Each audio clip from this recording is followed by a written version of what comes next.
hicimos recién a partir de desarrollos de Taylor, también se pueden deducir a partir de polinomios interpoladores por los puntos que se van a incluir en la fórmula, ¿sí?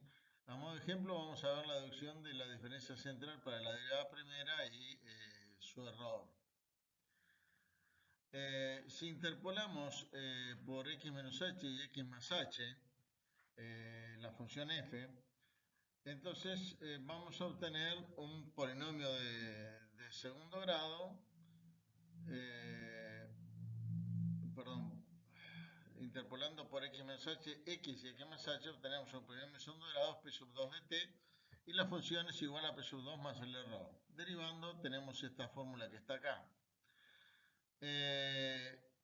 Si nos fijamos con las fórmulas del polinomio interpolador por la fórmula de Lagrange, nos queda entonces f de x más h por el primer polinomio de Lagrange más f de x por el segundo más f de x más h por el tercero. Y entonces vamos a aproximar la derivada como la derivada de esto.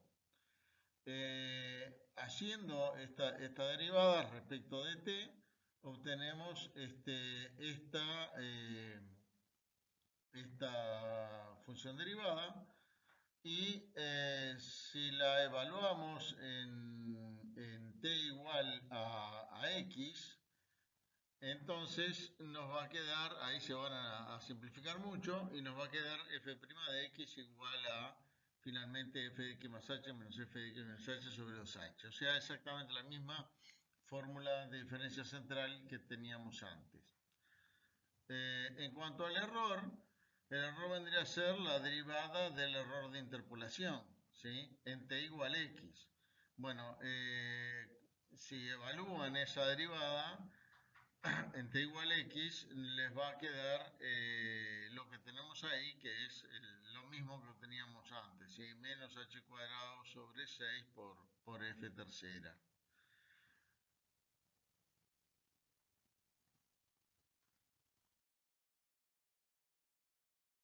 Bueno, después con respecto a otras derivadas superiores, acá vemos fórmulas de diferencias centrales con error de orden h cuadrado para la derivada segunda, tercera y cuarta, ¿sí?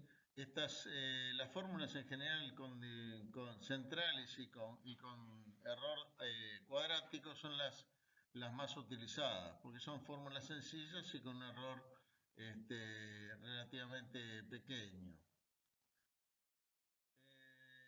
Acá tenemos fórmulas de diferencia hacia adelante también con error cuadrático, y para obtener error cuadrático con esta fórmula de diferencia hacia adelante se necesitan más puntos que con las fórmulas centrales, ¿sí?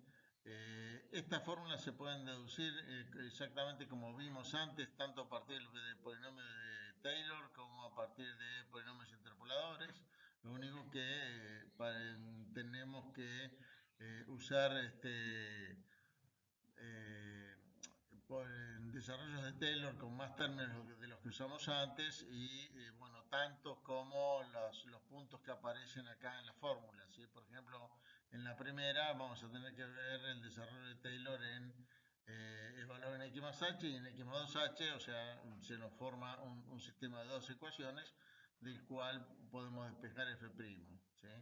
O haciéndolo por polinomio interpolador, evaluamos el polinomio interpolador en la fórmula del polinomio interpolado por x, x más h y x más 2h, se deriva y se evalúa esa derivada en x. De la misma forma se pueden deducir las otras fórmulas. Si se usa menos h en lugar de h, entonces estas fórmulas quedan como fórmula de diferencia hacia atrás, simplemente usando un h negativo. Las fórmulas son idénticas. La misma técnica se puede aplicar para el cálculo de derivadas parciales. Por ejemplo, para aproximar al laplaciano de una función de dos variables, es simplemente la suma de las derivadas segundas que vemos acá, Podemos utilizar la fórmula central para la derivada segunda considerando a u de x y como una función de una variable a la vez. Y entonces aplicar a esta fórmula es simplemente la suma de la derivada segunda respecto de x más la segunda respecto de y, que nos queda como podemos ver acá. Nótese que los pasos utilizados para cada variable, g y h en este caso, no tienen por qué ser iguales. Si se usa el mismo paso, o sea, si g es igual a h, la fórmula se puede simplificar y queda como vemos aquí. Estas fórmulas suelen representarse con un esquema gráfico como este, que de esta forma permite ver más claramente qué puntos intervienen en la derivada y con qué coeficiente aparecen en la fórmula. Vamos a ver un ejemplo. Se tiene una placa de 2 centímetros por 2 centímetros con 1 centímetro de espesor, cuya superficie superior e inferior están térmicamente aisladas. Dos bordes opuestos se mantienen a 50 grados y los otros dos bordes a 0 grados y 100 grados respectivamente. Se quiere calcular el perfil de temperaturas en el interior de esta placa en estado estacionario.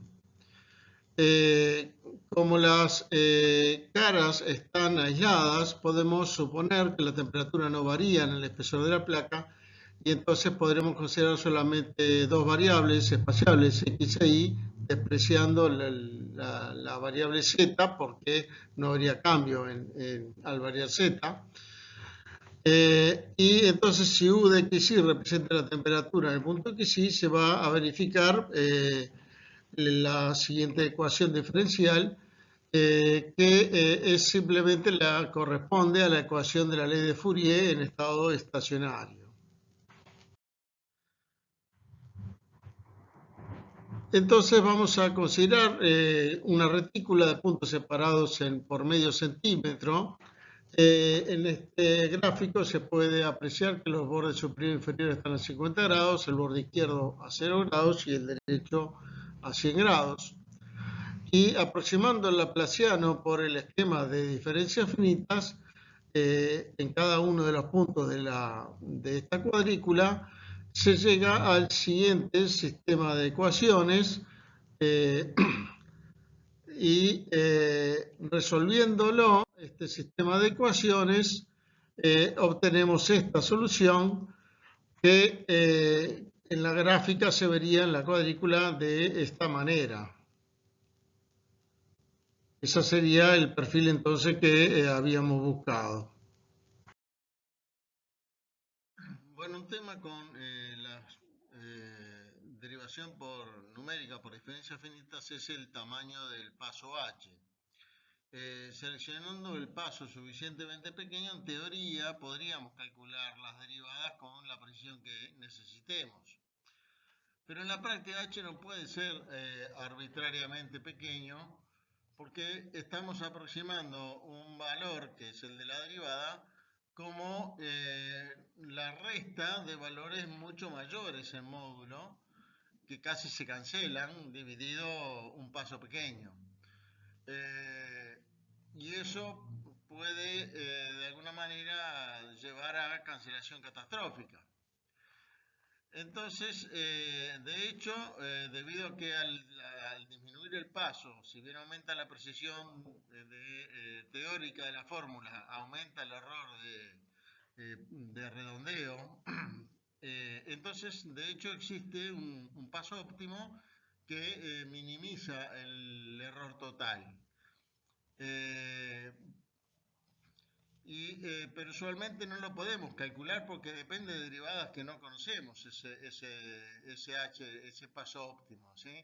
Por ejemplo, si calculamos en Scilab la derivada de x por L menos x2 en x igual 0,3, con diferencias hacia adelante, vamos a ver que se obtiene un error mínimo para un paso entre 10 a la menos 8 y 10 a la menos 9.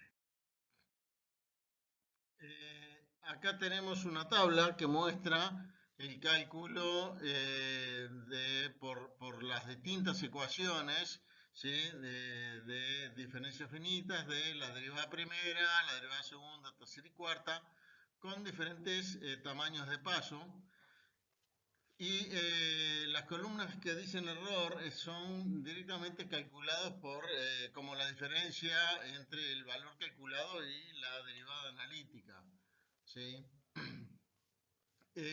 Al dividirla en la mitad del paso, por ejemplo, la fórmula 5.1 en el primer renglón, se ve que el error se divide por 2, confirmando que es de orden 1 el error, de orden 1 en H. ¿Sí? En las otras fórmulas se ve que al dividir el paso a la mitad prácticamente se divide por 4 el error, y eso confirma que aproximadamente esas fórmulas son de orden 2. Pero no nos podemos ir a un H excesivamente pequeño, porque empezaríamos a sufrir de cancelación catastrófica.